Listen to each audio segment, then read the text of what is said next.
Welcome inside our San Francisco studios. Yes, Glenn Parker in the saddle. The house. Yes, ready to rock and roll on the digital edition of Football Weekly. Rick Neuheisel, Mike Yam with you. A lot to discuss when you talk about one of the... I'm green with envy. Oh, look at you. What do you make of the suit?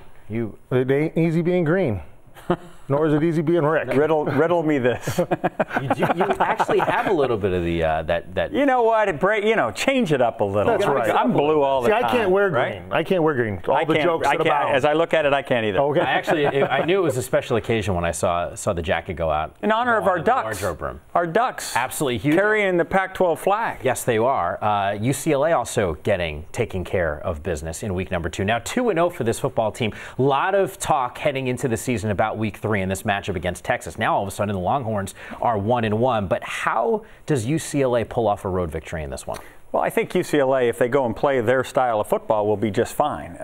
Texas finds themselves with an identity crisis going on a little bit offensively. They've lost their quarterback, David Ash, at least for the long term.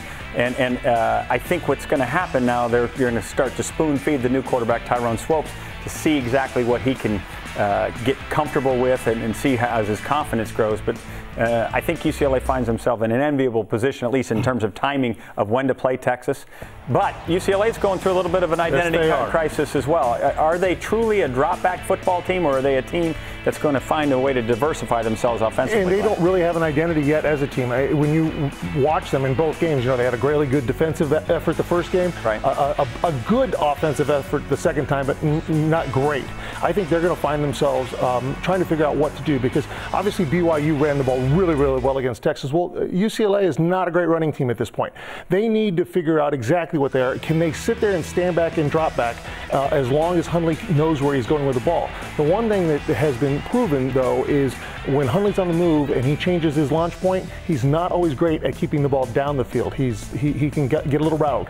I think they need to find their identity early, and I don't think it'll be a close game if they do so. They've been sacked 9 times already in this year. We know that he's the most sacked quarterback in college football. And 2 different starting offensive lines in 2 games. That's tough on your communication. That's why the sacks. By far the most sacked quarterback. I think after week number 1 it was 9. In the last 2 years he's been the most sacked. And it's not close. Taylor Kelly, actually, that second quarterback that's been sacked the second most, and at least heading into last misleading week, numbers, though. Pac-12 quarterbacks lead the country in passing attempts. You're going to have more sacks. Okay. Well, we'll find out how many times Brett Hundley's going to run with the football or pass the football this coming weekend against Texas. For Glenn Parker and Rick Neuheisel, I'm Mike Yam. For everything that's happening around the conference, all you have to do is follow us on Twitter at Pac-12 Networks. It is plural.